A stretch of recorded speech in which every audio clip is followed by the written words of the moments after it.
What's going on, guys? This is the Dirt Bike Channel podcast. I'm your host, Kyle Brotherson. Today, I've got a special treat because we're going to bring on a very special guest. I'm going to talk trail maintenance today because trails are awesome and maintenance is awesome as well.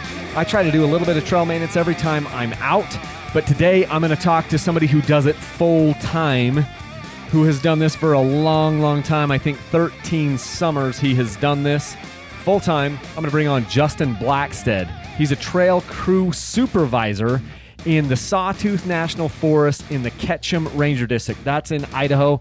Ketchum, Idaho is awesome. I've ridden up there. Some of you guys might have been able to do some of the trails up there too, and super stoked. So without further ado, let's go ahead and call Justin in and see if we can chat with him. Hello, this is Justin. Hey, Justin, can you hear me okay? Yeah, sounds good to me. Okay, so I wanted to thank Justin Blackstead. Like I mentioned just a second ago, he is a trail crew supervisor in the Sawtooth National Forest in the Ketchum Ranger District. Did I get that right, Justin? Yeah, that's right. Oh, man. So I'm super glad that you reached out to me because trail maintenance is something that is important to me, and I think it's important to a lot of people, and some of us take it for granted, you know? So I figured it'd be really good to get some information from the horse's mouth, as it were, and just see what stories you have to tell. I know we've got a bunch of stuff to talk about you know, what you do and you're talking about your crew and the trail cleaning standards and the things that you're looking for, draining water and rerouting trails and stuff. I've got like kind of an outline here that we went over previously. So I'm super excited to get into that. But before we do that, can you maybe just give us a little bit of background of, you know, your moto background, how you got into moto and how you got into dirt bikes and a little bit of a history there? Yeah, absolutely. So 6 years old, got my first dirt bike, XR50 under the Christmas tree, just like everybody wants. Rode all through my young life. And then I was 18 years old and I was on a dirt bike ride, like a club ride. And this guy goes, "Hey, you want to do this for a summer and run a chainsaw?" And I was like, "Oh, that sounds pretty good." I was framing houses at the time. And the next summer I signed up with Idaho Department of Parks and Rec as a trail ranger. Kind of a funny story. The job interview was, I met this guy, Todd, at the trailhead, and I had this clapped out XR400 that Parks and Rec supplied me with a big chainsaw on the back and all the gas and stuff. And I was coming off of a fully dialed CRF 250X. And we went on this pretty gnarly ride, and I just remember suffering and getting to the end of me like, there's no way they're going to hire me. And got a call a week later and started my career as a trail ranger for 4 years. And from there moved on to the McCall Ranger District, which if anyone's ridden there, it's pretty gnarly trails. It was just kind of a career move for me to get a little more involved in all aspects of trail instead of the, you know, log out, brush drain stuff that we were doing with Parks and Rec, and doing more of the reroutes and layout and design stuff. And that worked really well, and was able to work my way into getting a supervisor position here in Ketchum. And so, now running a crew here in Ketchum, and we take trails super serious, and it's fun. Wow. So I mentioned this on the phone yesterday when we were talking. I'm just kind of scratching the surface of the terrain that there is in Idaho. And for single track, like Alpine Mountain single track, I think Idaho is Mecca, you know, for us as dirt bikers. And there's so many different trails. The trail systems are so vast. And then the thing that I just kind of was beside myself with when I thought about it last summer when we were there, we're out in the middle of nowhere in these trails. And we were actually in some of the trails in your district. But other trails like in White Cloud and some different areas there along around the Sawtooth. I'm like, we are so far away from civilization, and I can tell these trails don't get ridden a lot because of, you know, how you can just tell how much a trail is ridden, right, when you're on it. But I'm like, look at all these logs that are cut out. And I specifically remember stopping at one point with my buddies, with Tyler and Sam, and I'm like, can you believe how many logs have been cut out of this trail this year? And there hasn't been that many dirt bikers that have come through. And so I just wanted to thank you for the work that you and your crew is doing, plus the crews that are around you in that area. It's just absolutely phenomenal. I feel like Idaho is probably doing this better than Utah is. And I hope we can get into some of that, of why that is and how that works. Yep. today in our conversations. But just thank you so much. There's so much that you guys are doing, and it's blessing the lives of, hundreds or thousands of hopefully thousands of people.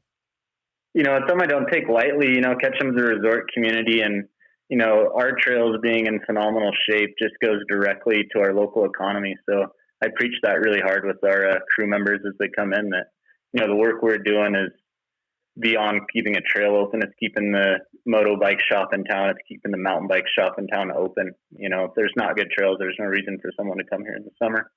Absolutely. Yeah. Absolutely. So let's talk a little bit about your crew. You've got 7 crew members plus yourself, right? And how many miles of trail are you guys, maintaining? Yeah, we're just over 430 miles here. So it's a lot. But I have to say we're pretty well outfitted. We got great crew members. They come from all over the country every year. They make a decent wage. A lot of them are college students, so they come here for that middle part of the summer. Most of them are starting May 10th this year, and they make a decent wage, get cheap housing, and get to live in Ketchum and crush it. Yeah.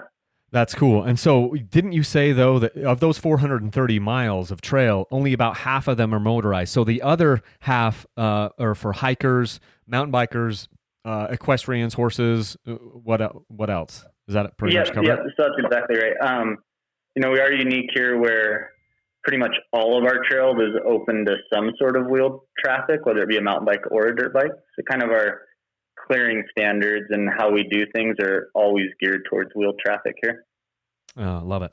And when you're out there doing this maintenance, you guys are on dirt bikes, right? You're on a dirt bike all summer long, right? So with the trail ranger job, it was 100% dirt bikes every day, 8 days on, 6 days off, and traveling around the state and doing log out. Now I'm probably on a dirt bike 2 days a week. Use them for all sorts of things, not just chainsaws. Like I'll hook a generator on the back of a TTR 230 with a big rack and haul it into a work site. A lot of the crew members are hiking or whatever. It's hard to hire someone with that skill set, right? To just out of the people we get, it's hard to find someone that is a solid dirt biker and a solid worker that wants to kind of pursue this job. So yeah. Because all the solid dirt bikers are already just on their dirt bikes. They don't want to come. No, man. Volunteers are huge here. It's a large part of our program. Oh, yeah. So, that is so awesome. So what does the season kind of look like for, so your district there in Ketchum, is yours one of the bigger districts in Idaho, or is it one of the smaller ones? How does it fit there? I'd say we're on the larger side with having 8 crew members for the amount of mileage we have. I think last year it was like a really small percentage of our budget actually came from the Forest Service, and then we take that money and we leverage it into grants and whatever. Yeah, 23% of our budget was actually directly from the forest here, and then 50% of it came from grants from IDPR, working with our local nonprofit, the Wood River Trails Coalition, and then some regional funding we applied for youth crews. So it takes a lot of work to build a program into what we have here, with leveraging funds and trying to make it happen. If we were to do nothing when it comes to grants or partnerships, we would probably have a 2-person trail crew, me and someone else. So that's maybe what a lot of these other districts have. I'm so interested to maybe reach out to some of your colleagues that are down here in Utah and get some information from them and see how their programs are run. But something else that is kind of interesting to me is, correct me if I'm wrong, but a lot of the, some of the money that comes into your program, and it's a trickle down effect from the top down, comes from the stickers, right? Like registration stickers. Am I right on that? Yeah. Yep. Absolutely. So, this guy explained it really well the other day. It's Recreational Trails Program is kind of our bread and butter for trail funding. Uh-huh. And that comes off of the federal gas tax. So they take all the gas tax and they figure, don't quote me on the numbers, but 0.5% of that's going into dirt bikes, ATVs, and UTVs. And so then that money is set aside for trail related projects, recreation projects. So then that money goes from the government to, here in Idaho, it goes to IDPR. And then we apply for grants for that money through IDPR. And then, basically the stickers are, that money goes, I think it's like 90% of it goes directly to boots on the ground and tools in the dirt here in Idaho. So, yeah. That's cool. So what does a season look like for you if you broke it down into like spring, summer, fall? What are the types of things that you guys are doing in those different times of the year? Yeah, so right now in the spring, like we're ramping up, getting everyone on, getting a little bit of training in, just getting everyone up to speed. And then starting 2 weeks from Monday, we'll just be full on we'll be running around with chainsaws, just trying to get everything open and seeing kind of how the trail's wintered, looking at what projects came up over the winter and the spring runoff that we need to address. And then moving into the summer, we kind of get into our heavy maintenance. So we kind of got a 3-year rotation of trails, starting with, our front country trails that we're going to do heavy maintenance on every single year. They're the ones that get trampled. Then we'll move into kind of our 2-year trails, are the ones that are, popular, but maybe not as popular as those super front country trails. Then our 3-year trails are the ones that are really out there, don't see a lot of use, but basically at the end of the day, every trail is going to get touched every 3 years. So we'll get them all. With that, there's some of those lighter use trails that are the crew's super big fans of doing. So we'll usually do those ones every year. And then we'll start kind of doing our big reroutes. So we'll partner with Idaho Conservation Corps, Montana Conservation Corps, or, the Student Conservation Association. So we'll have 20 people or so out on a big reroute project and nail that through. We're building bridges. That core of the summer is the heavy project work. Then moving into the fall, a lot of the crew members will go back to school. So the crew will slim down to 3 or 4, typically. And that's when we'll start making plans for next season. And then I'm a huge proponent of putting trails to bed. And we do that here every year. So we'll go through and all the drains that we've built over the years, we'll clean them out. So that way when that spring runoff comes, they're fresh and ready to get the water off the trail. So, wow. So I love the idea of putting a trail to bed. And so, man, so many of the things that you just mentioned there give me a lot more context into why I'm seeing what I'm seeing on the trails up there in Idaho. Talk to me a little bit about reroutes. How does that process happen, just maybe at a high level? How does it, does somebody just tell you this trail needs to be rerouted? Like, maybe give us the bullet points of how that goes about. So in my position, that's kind of, I'm the boots on the ground guy, seeing what I'm seeing. So what I typically like to do is try to fix the trail in its current alignment as much as possible. We all have these, I have trails that I have distinct memories of and what they feel like and how they ride. And then you come back the next year and it's a giant reroute and you kind of feel like you lost something. So I do everything I can here to fix the trail in its current alignment. So that'll be putting in drains, filling in ruts. But if it goes 2 or 3 years and it's just a consistent problem and it's getting worse and worse, that's where I'll start looking at my reroutes. And that's not something we take lightly. It's a big project, a lot of money to do it. So we take it serious. And it's expensive, man. So we'll start out with, I'll go out and kind of get a flag line in. And when I'm flagging in a trail, there's so many books and stuff out there on flagging and trails and they get really good. But if we all follow the same book, all the trails are going to ride the same, right? So kind of, you got to get creative with it. So I'll flag it out and then we'll do a NEPA process on it where a bunch of specialists come and look at it, make sure that we're not affecting any other resource, and then go into the budget process of applying for grants for it, and then finally the build process. So that's a real short version of what goes into a reroute. How long does that take to get approval? Is this a full year generally, or you do this maybe in a couple of months? Yeah, man, the timelines are hard. It really depends on the length of the reroute and the resource affected. Okay. It could be something that doesn't take hardly any time, and I just talk to a few people in the office, and they're like, "Oh yeah, 100-yard reroute there, no big deal, go for it." Or, my last big project was, it took 2 years of planning and then 2 years of building. So, yeah. Yeah, we noticed one especially like right up by Stanley, which is probably just right outside of your district, where the trail went through this basic, this marsh or whatever. And they did a reroute where they built a bridge in the middle of nowhere. They built a bridge out so we could get across the creek and bypass the marsh.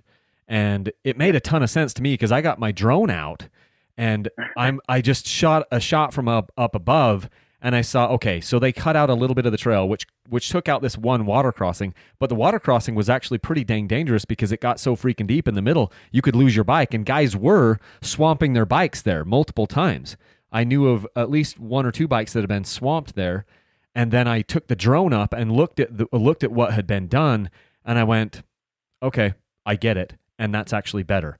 We lost like a quarter mile of trail, but now it's sustainable where we're not damaging the landscape in there and we're not swamping bikes. And so that's the funny part about this is if you've got, we don't want to be just like rerouting trails to make them easier, right? We want to do it for a specific reason, not to make it easier, right? Yeah, I am so against sanitizing trails. So when I'm doing layout on like a reroute, the first thing I'll do is I'll walk the entire hillside and try to find anything that I can add. If it's a technical trail already, I want to try to add safe technical features to it. I don't just want to put a line through the dirt that's wavy. Like I want to find those rocks, find those, off-camber sections that are going to be challenging, find those tight trees to go between. Oh, I love hearing that. See, we need more of this. We need more Justins out there where it's like, look, we're not just screwing around here. If I'm going to have to reroute this, I want it to be interesting. And then make it, kind of customize that to the level of the trail that we're already on. If we're on like a fast flowing trail and we reroute it, we're not going to just turn this one section. I mean, it's just creative. I love the creative part of it. You're not looking to change the overall tone of the trail. If it's technical, you want to keep it technical. If it's faster and flowing, you want to kind of maintain more of that vibe. Is that what you're telling me? Exactly. Yeah. And it's totally an art and a science because, water is the worst thing that can happen to a trail. When you think about it, how I explain it to my crew members is in the spring or when it rains super hard, all that water's coming off the hillside and it's getting sucked up by trees and plants and, hitting roots and stuff and kind of slowing its velocity. And the first hard flat thing it hits is the trail. And then it wants to rip down the trail. And that's where we get cutting of trails and we get erosion. So when it comes to fixing trails, drains is at the top. When we do reroutes, it's all about water. How do we keep the water off the trail? See, when you said the worst thing about the worst thing that gets onto trails, I thought you were going to say side by sides, but you it's steep enough here that we don't have to worry about them too much. We've been lucky here. Yeah. Well, hopefully you remain lucky. And it's true. If you make the trail technical enough on steep enough side hills, then that keeps a lot of people away. But So, I love that. I love that. And then putting the trails to bed. What a novel idea. I mean, there's a lot of other trail guys like you that think about this stuff, but that's just fascinating to me. So it's a really fun time of the year. You're usually pretty beat down by then, and we kind of just all go out with our tools individually. I'm kind of tired of being around each other too, and it's a good time to just go get some solo time and clean drains. And I'm sure that, so before we move on to, our next kind of outline here, our next bullet point, do you still just love do you still get centered and connected when you're out there in the wilderness, in the backcountry alone? Is that why you're still doing this? Because I have to guess you're probably not, rolling in the dough. You work with the Forest Service, so that I can kind of extrapolate maybe what that might pay in a year. Do you get the extra, fulfillment out of just being able to be out there in the environments that you love and kind of get recharged? Yeah, I think, this is going on my 14th summer doing this. And I think the things that really drive me is, for one, the crew and working with these, college kids and, teaching them these cool life skills and showing them these rad places is, and a lot of guys are from back east or wherever, and it's just pretty mind-blowing for them. And then, when I go out and ride on the weekends and I see all the people at the trailhead and just thinking about like, whoa, all those people are here to have a good time on something I worked on. It's really rewarding to me. Yeah.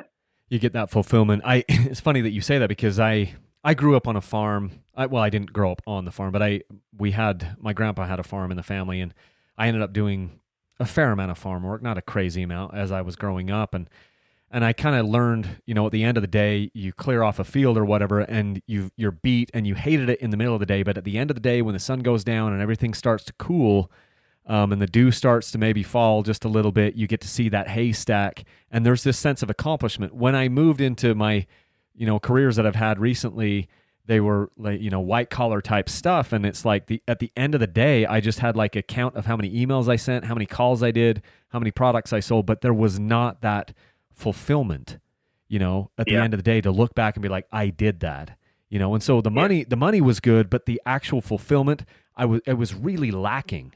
And so what you're talking about is at the end of the week or the end of the work week or whatever it is, you come back to the trails, you see people going on those things, and you get to see, I did this with my two hands or with my crew.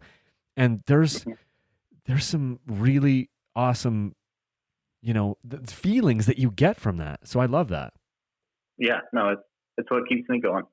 Yeah. So maybe let's talk a little bit about, because we talked about trail clearing standards before on the phone the other day, and there were some things that really kind of shocked me. And I'm like, wait, can you repeat what you just said? And then you repeated it for me, and it made more sense. So maybe let's talk a little bit about those standards. I know you sent me like a maintenance guideline and some different things, which are really interesting documents. But let's kind of jump into those trail clearing standards that you abide by. Yeah, for sure. So, I think dirt bikers, like our main thing that we can help people with is log out, right? Like we can travel more efficiently and with a little more weight than any other user type. And so that's where I lean on my local guys here is they'll do a lot of the log out for us. Kind of the general terms here, the trail tread, which is the actual dirt part that everyone thinks of as the trail, right? And then we've got our trail prism, which is or trailway, some people call it, which is the entire bench of the trail. So you usually have like, let's say a 12-inch section of dirt, and then you're going to have 8 inches grass or whatever on either side of that on the bench. And then you got your back slope, obviously, don't need to explain that. And then you got the hill going off the backside there towards the ground. So what I like to see people do is we got that cut bank, just like you'd see on a highway, right? And that's where we like excavated the end of the hill. When we cut logs, like if we can try to get them 6 feet on the uphill side and 2 to 3 feet on the downhill side, that creates like a really good path to travel through. And just remember, like everything we're working on here is multi-use, and think about the guy on the horse with a string of pack mules and all the panniers and everything. Like let's make them wide enough so everyone can enjoy the trail. Yeah. Yeah. So then you've got this, narrow trail base, but then when you're cutting out the brush, you cut a pretty wide swath. How far did you say on each side of the center line of the trail that it has to be cut out? The standard is from the center line of the trail, 4 feet in either direction, so 8 feet wide. What I've kind of gone away from that because I think on the high side of the trail, the cut bank side, we want them cut back maybe 6 feet. And then on the low side, we're doing 2 to 3 feet. Okay. That's kind of how we have been rolling here, and it's worked out really well. But then you're talking about a 10-foot, because I'm looking at kind of the diagram here. I don't know if I'll hold this up. I don't know if some of the YouTube people will be able to see this, but it's got like a 10-foot tall spec to it, right? That's the height for like the branches that are overhead.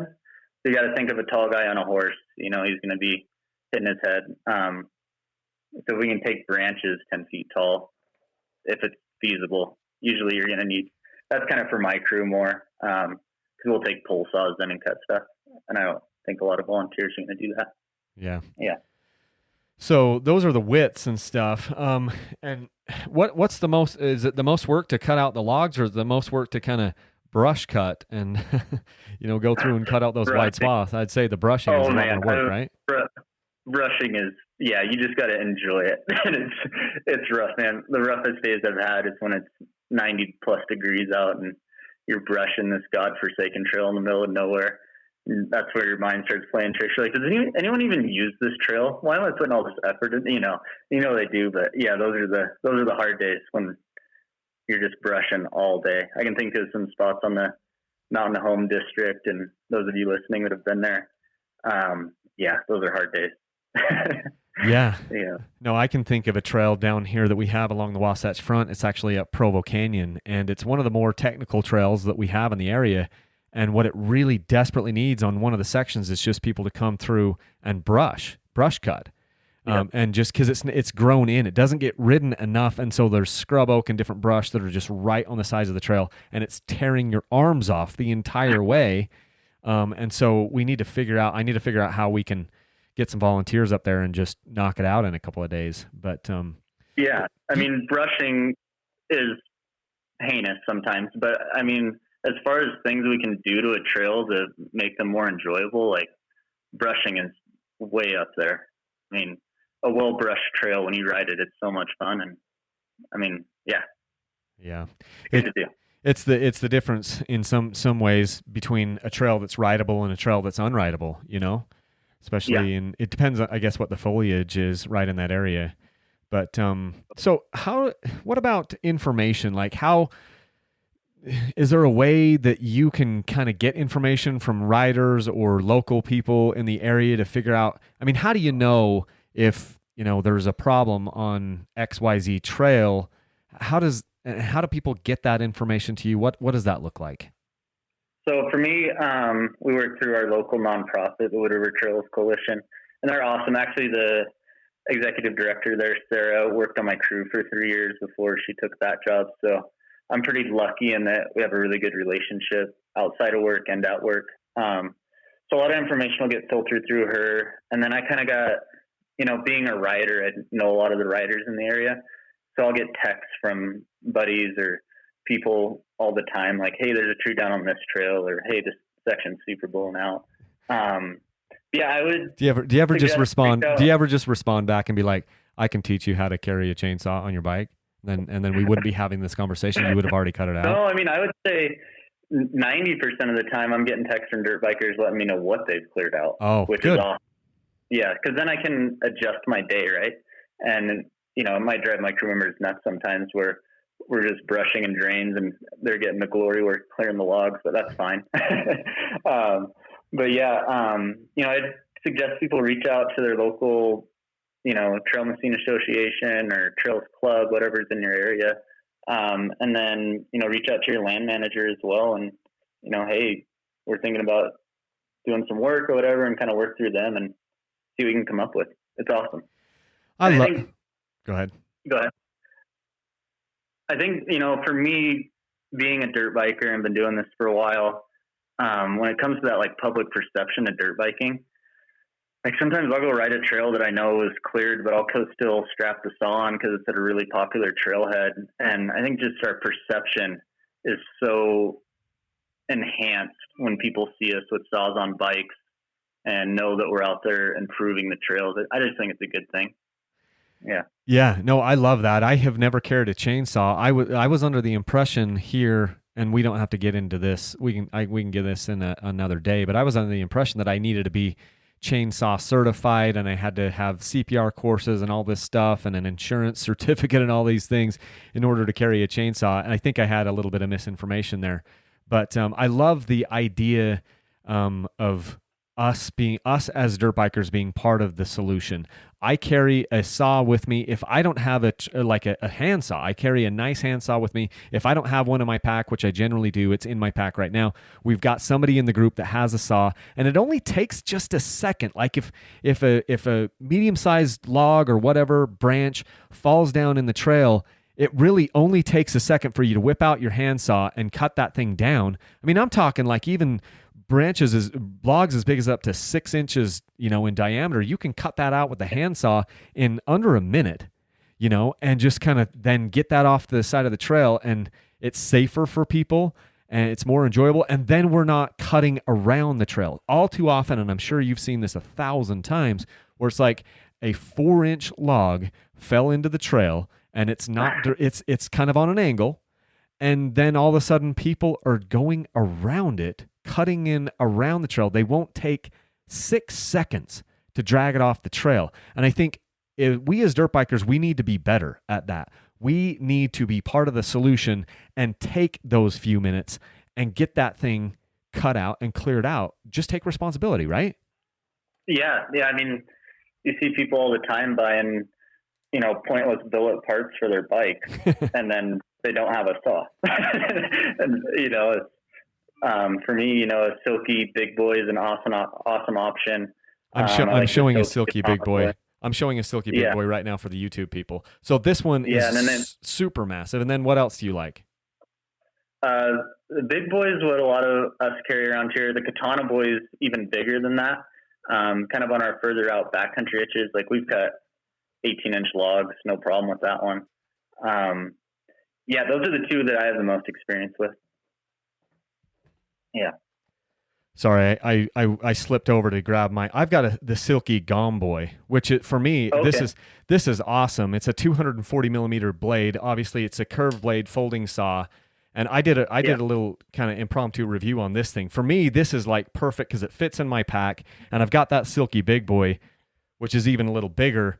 But the point is, for under $100, you can have a bad A folding saw, and that can do a lot of things. If you're going out there to clear the logs at the beginning of the season, you're going to need a chainsaw.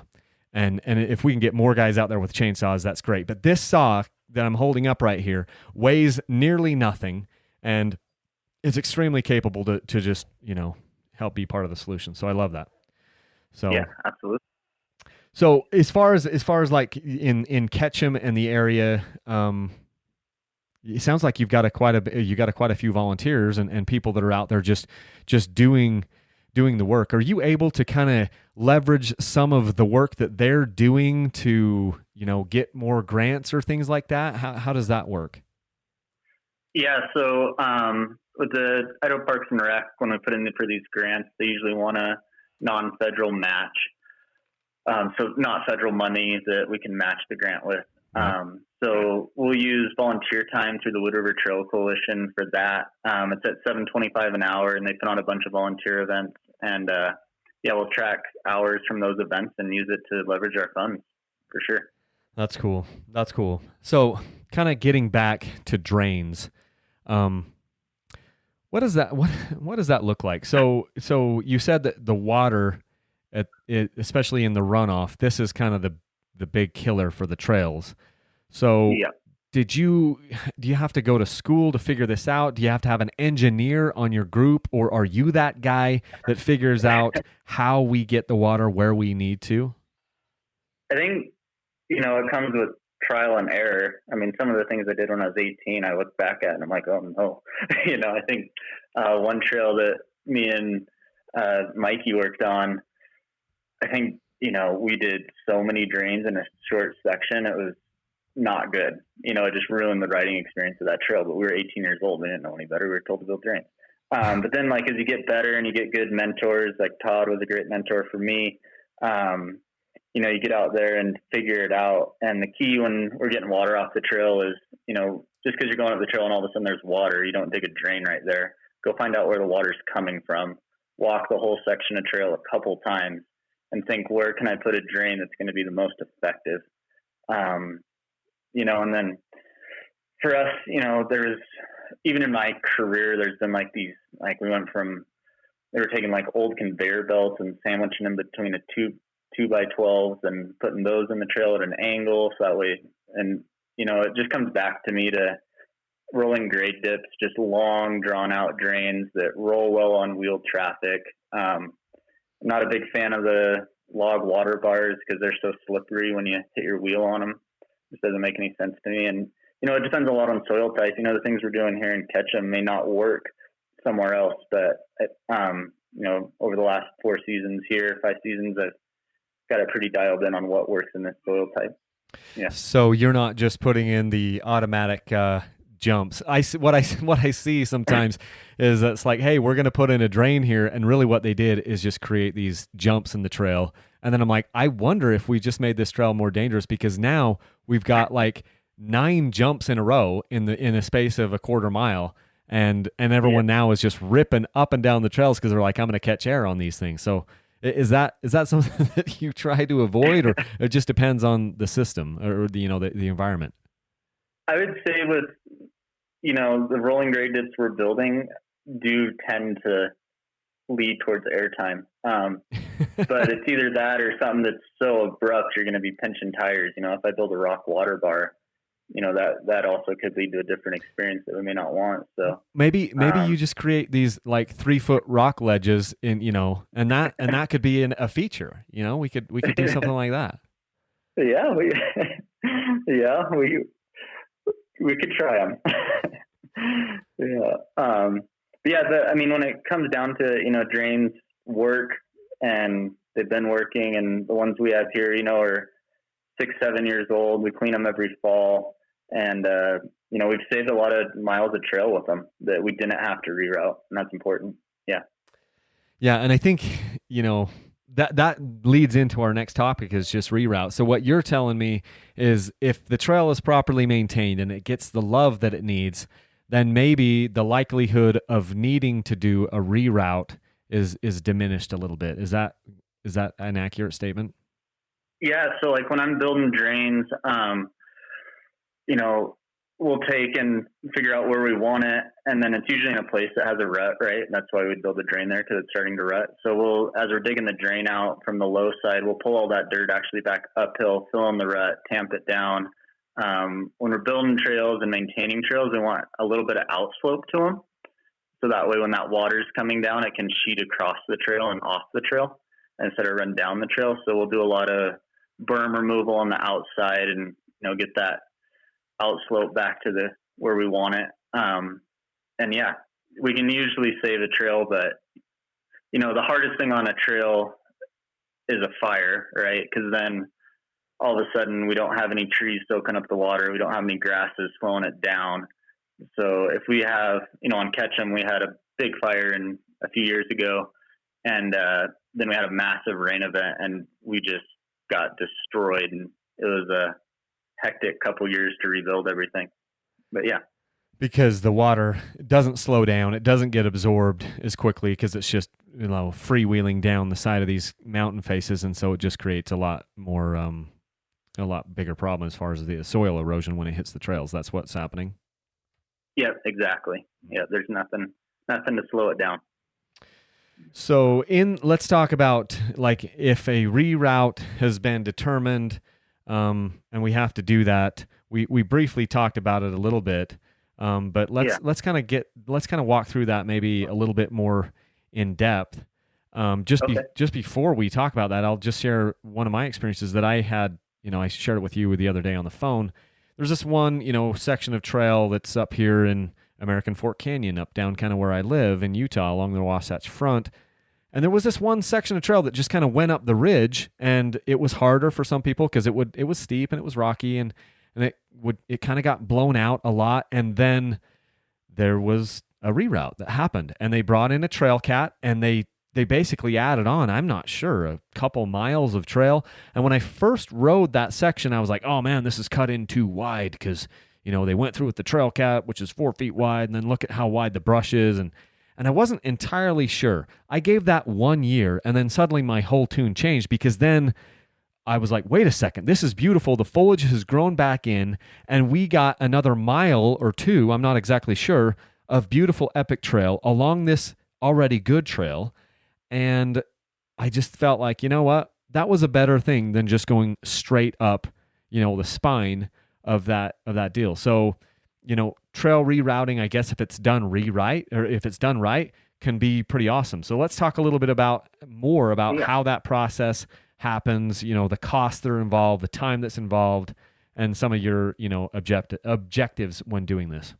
Yeah. So I'll start out with, okay, we've made the decision. We're going to reroute this trail. I'll hike everywhere around both sides, up and down, making GPS points of features I want to go to, rocks, whatever, overlooks even, it's like, hey, there's a sweet view if we go over this ridge, looking at kind of all those values that I can add to it. So I'll get kind of a rough flag line. And then I'll go through with little pin flags and like a clinometer, which measures grade. And I'll have a guy with a stick. I use a skiing probe, avalanche probe for it, and have it marked at 0 for me. and I'll go through and we'll start mapping out the like exact line that we want. And then that's where you're kind of starting to feel that flow a little bit and seeing how that trail is going to move. And then we'll be making sure we're adding grade reversals. So let's say the trail is going up at a 10% grade. Every 100 feet or so, we're going to want to taper that off and even go downhill just a little bit for maybe 10, 15, 20 feet, and then start bringing it back up to that 10%. So it's really gradual. Oh yeah. So that way the water doesn't just have a straight line beeline down the whole thing and ruin your trail. Exactly. So we're building the trail to be sustainable for the long run. And you got to think about it, like most of the trails we ride were not built to be, moto trails, or, they were built by horses and packers and miners and whatever, at least here. So they were trying to get from point A to point B as quick as possible.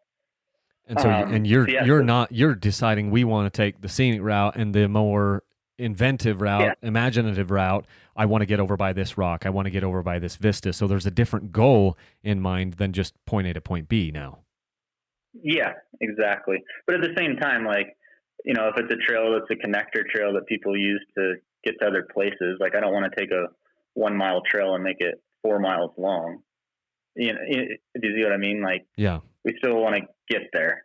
But, so once we kind of got that pin flag lined in, what I'll do is I'll hire a conservation corps plus my crew. So I'll have, 15, 20 people out there.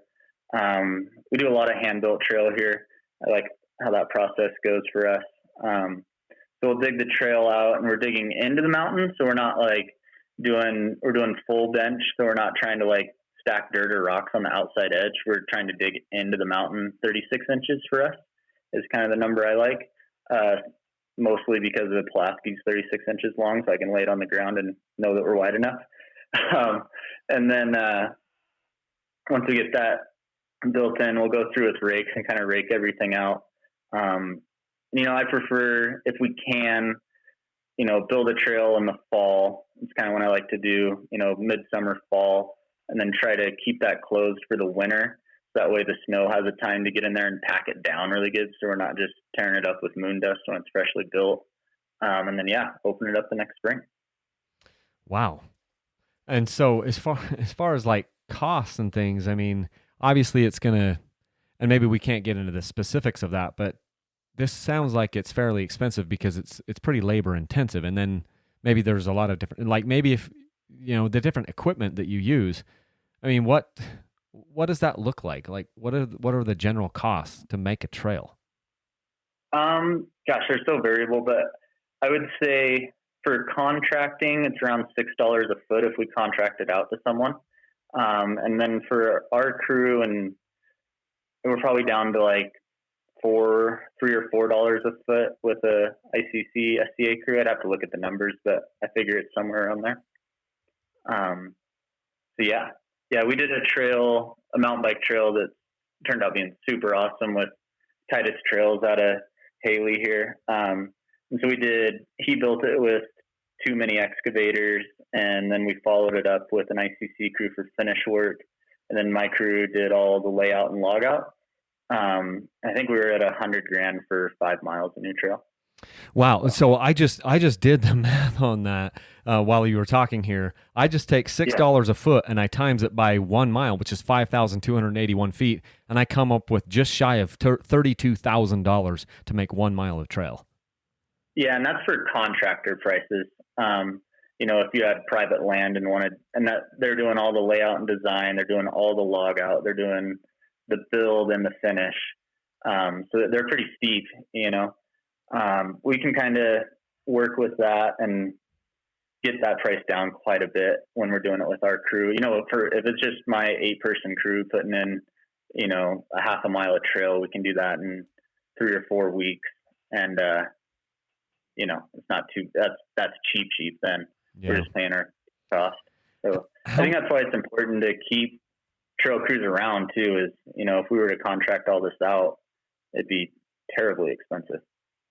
How many different crews, like you talk about a private contractor, I didn't even know this existed. So there are private contracting groups that you can, or I mean, private groups that you can go out there and contract to build trails once, or do the whole process. It sounds like you're talking about maybe even the flag line and the trail planning people and the environmentalist people that come in and say, is it going through, are we doing the right things here? All of that can be done and contracted out. Yeah, we don't do it on our district very much. Like that one project was unique because it was kind of outside my skill level when it came to building like mountain bike berms and whatnot. That's not me. Yeah. So we contracted that part out. But yeah, man, the contracting world's kind of blown up. There's Professional Trail Builders Association. Like I said, Titus Trails here out of Haley's amazing. They kind of travel all over. A lot of ski resort work, building downhill mountain bike trails and whatnot. Trails is big. Dude, it's a lot of money in trails. You just blew my mind because I'm sitting there thinking like maybe this is one of the way. I mean, if you could, obviously one of the problems with, I feel like, creating new trails is nobody knows how to do it. Nobody knows how to go through all the steps that you just outlined and that we're still talking about. So if there are people that are listening to this podcast and they're like, hey, look, I'm going to get together with my group of riders in our area and we're going to get one of these trail building crews and we're going to come get this thing put in. That's something that I didn't even know existed. Yeah, and I mean, obviously the caveat is permission from the landowners, right? Whether it's private or federal, like you got to go through those hoops first. Sure, but even then, if you've got a group that's willing to do that and they know how to get that stuff done, that's 100 million miles closer to getting it done than what I would know how to do. If I know, hey, I can go contact this trail building crew and they're going to find out if it's possible and we're going to work with them on the lines and then we've just got to fund it, that could open up some additional possibilities. Yeah, and I think it's more of and this part's kind of sticky for me, not my best suit, but it's more of working with the land manager to get the trail going, a club or whatever, working with the land manager and getting it going. And then once the land manager secures the funding and then hires the trail crew is kind of how that would go. Love it. Yeah. So tell me what a travel management objective is. Okay. So that's kind of that's our prescription for a trail. So every trail has a TMO, and it goes through, the clearing widths, the tread widths, the maximum grade, the height of protrusions. It's like this document for each trail that is basically what we look at before we go out and work on a trail. Specifically, like if I'm building a bridge, I need to know, what width is the bridge is supposed to be on this trail, So and each trail has its own TMO then? That's correct. Yep. And so are you're writing these TMOs for each trail? I mean, or have they already existed? Or what does that look like? Are you cataloging this stuff or how does that look? Yeah, they've already existed, but I can make changes to them, over time, and it has to get approved by people higher up the chain than me if I want to make a change to a TMO. But they're there, and they're kind of how we track. So then at the end of the season, I'll take all the work we did, put it into this program called Infra, and they'll, it's how the big government keeps track of me and what we've done, if you will. Yeah. I love it. So basically you're out there, you're trying to make the trails as fun as possible. You're using science, you're using clinometers, and then you're also have this, sense of, how technical do we want this? Do we want this to be fast and flowing? Do we want it to be challenging? And does it fit in with the other trails that are connecting to it? Sounds like it's an art and a science. And I love that part of it. And I love that we have people out there that are taking it seriously instead of just like point A to point B. So that's super cool. Yeah, no, it's fun. It's, I don't know what else I would do at this point. It's kind of all I've done. So, yeah. Well, what we need you to do is we need you to create the gospel of Justin and start and getting, and maybe I just need to get plugged in with the people around, my area, but I am just hoping and praying that we can get more of this type of a thing happening down in here in Utah. And again, I apologize if you're here in Utah and you're working this same type of job as Justin.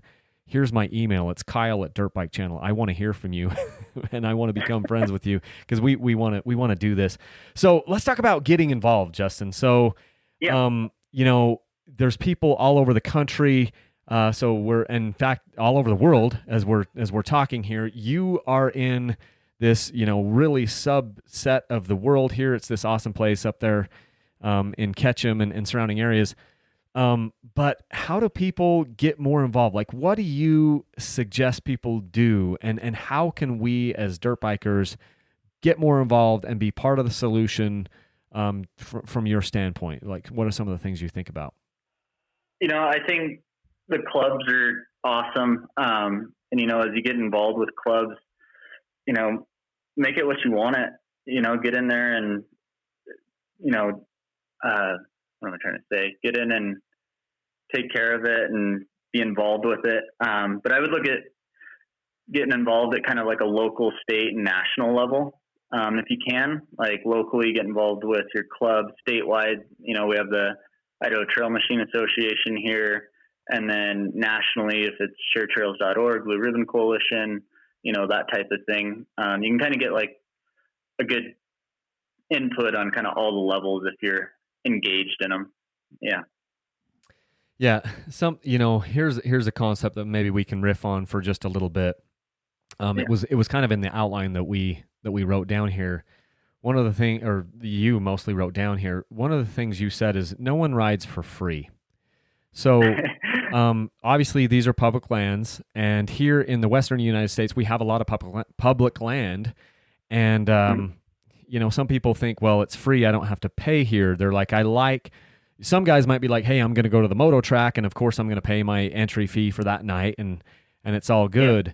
And then they're thinking, well, I'm just going to go out to the desert or into the, the forest and I get to ride for free there. What did you mean when you said no one rides for free? Those stickers, man, they're so important. And I just really want to press how important it is to buy the sticker.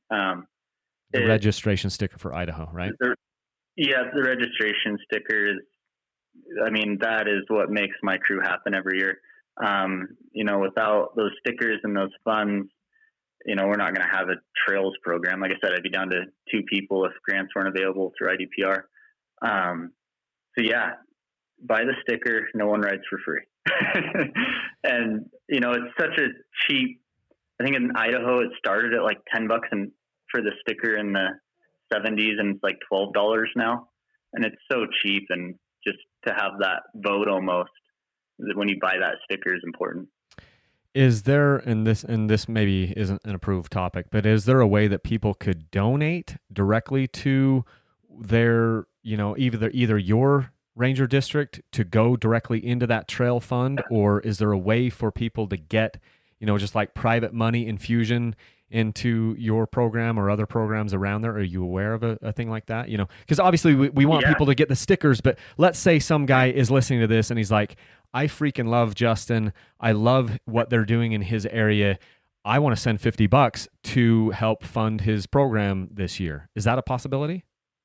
Yeah. So, Wood River Trails Coalition is, so I don't know, those of you that are skiers have heard of, avalanche centers, and a lot of avalanche centers have what they call like a Friends of the Avalanche Center, which is the nonprofit that helps fund that crew. So what we got going here with Wood River Trails Coalition is we have a collection agreement with them. So they raise money every year and pay for one of my crew members for the season, as well as tools and stuff that may be hard to get through the government. So I'm able to call up Sarah and be like, hey, I kind of want to buy these safety glasses for my crew. I can't buy them with my government credit card, and she'll buy them for us. You see what I mean there? Yeah. So it's a collection agreement between us and Wood River Trails Coalition, and awesome organization. All they're about is maintaining our local trails to the best ability possible. And whether it's a dirt bike trail or a mountain bike trail, they're willing and ready to help us work on anything. So you said it is Wood River Trails Coalition?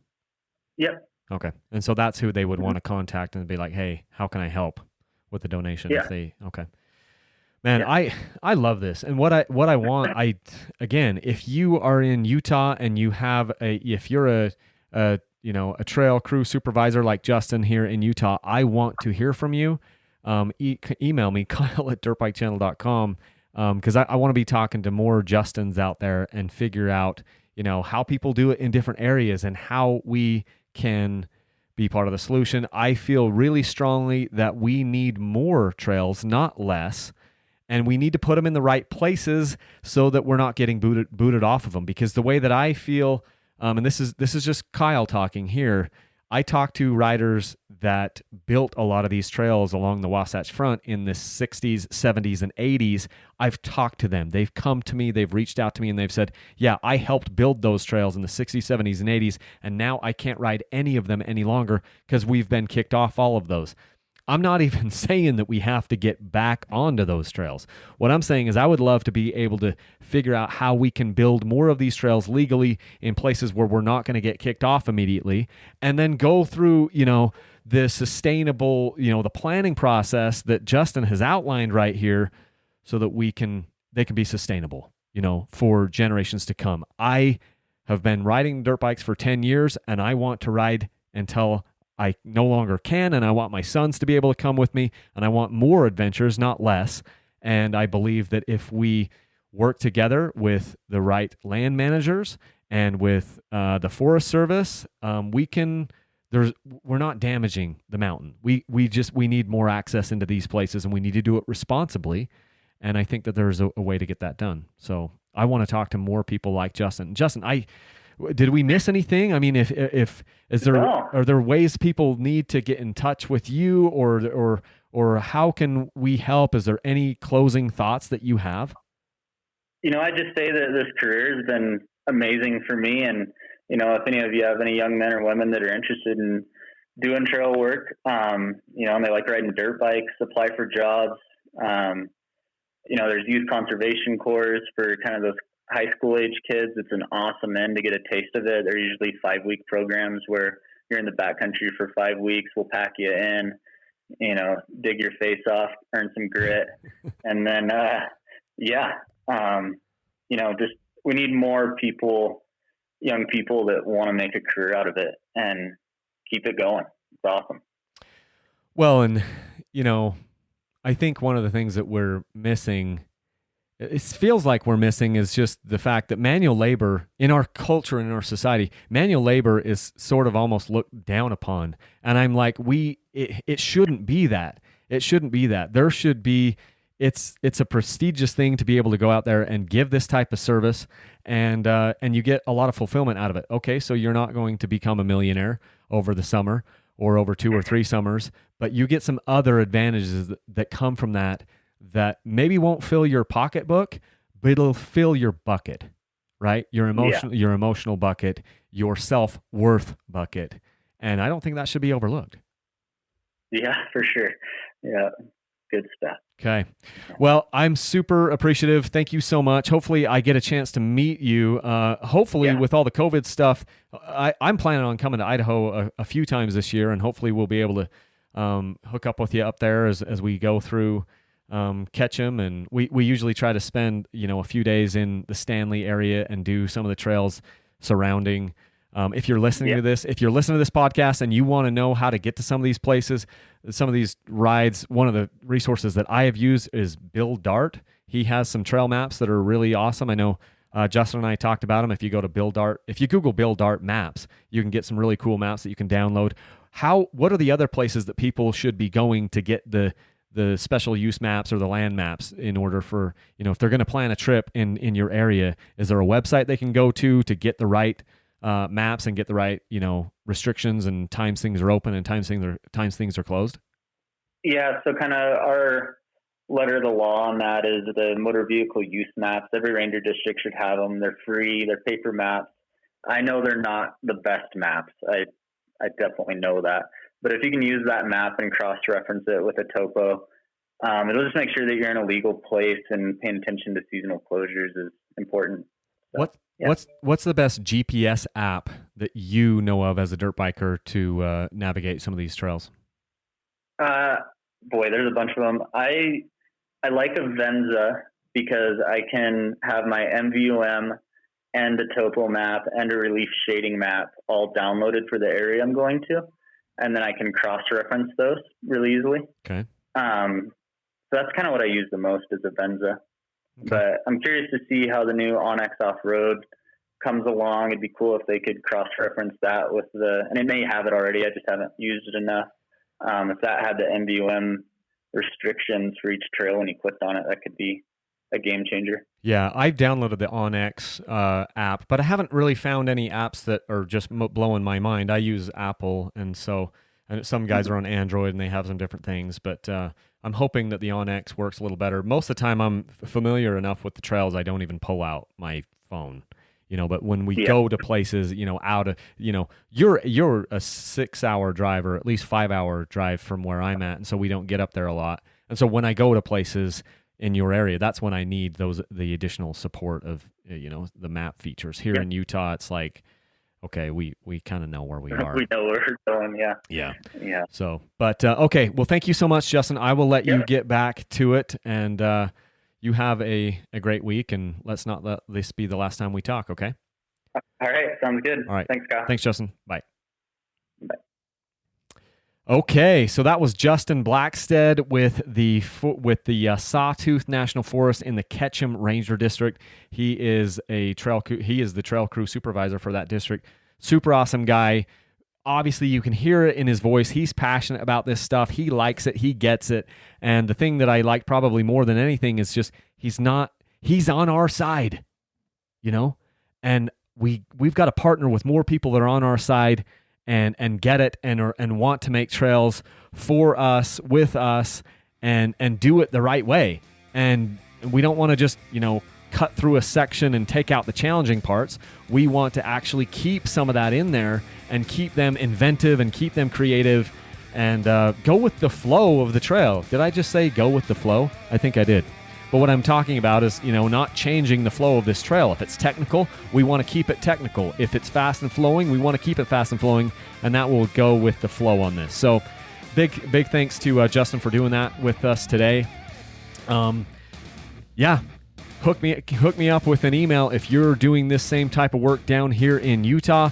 I want to hear from you. I also would like to hear from you if you're in Idaho or anywhere else in East Coast, whatever. I would like to do more podcasts like this and see if we can get some good jives, get some good grooves going for the dirt bikers all over the United States and all over the world too. I'm focusing more here regionally because it seems to be the ones that I can get to, but hey, let's see if we can make a difference worldwide. So thanks for listening, guys. If you want to support Dirt Bike Channel, one of the best ways that you can do that is just by using my links for Rocky Mountain ATV and MC.com.